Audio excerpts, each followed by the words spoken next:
चला है कि दादी का युग का अंत हुआ। फिर ये हुआ कि दीदियों को दादी क्यों कहा गया।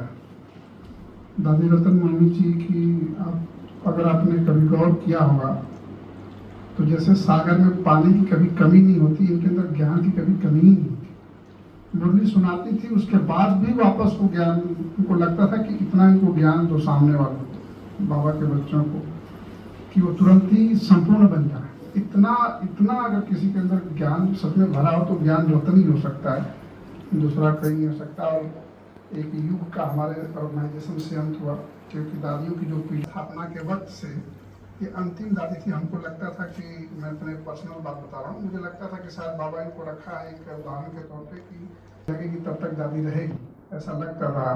कई लोग कहते थे कि दादी को नींद आती है, दादी, मैं कहता था कि नहीं, दादी कर्मातीत हो चुकी है।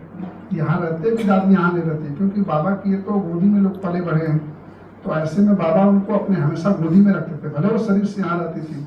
मैं कई बार लीला दीदी को भी कहता था कि आप मत उठाया करिए। हम तो जो गेस्ट आते थे उनको भी कहते थे कि दादी कर्मातीत हो चुकी हैं, बहुत दिव्य पुरुष हैं, बस उनके दर्शन हो जाएंगे। तो दादी हम लोग के सामने एक बहुत बड़ी उदाहरण थी। और उनके जाने के बाद तो अब तो दादी का पार्टी खत्म हो गया, दादी किसको कोई कहेगा। तो एक दादी के जाने का ऑर्गेनाइजेशन को हमेशा कमी खलेगी, क्योंकि दूसरी कोई दादी तो होगी नहीं। दादी के इस मौके पे हम लोग हैं, हम अपनी उदास दादी को हम लोग महसूस करते हैं, उनके स्तंभ और उनके क्वार्टर्स।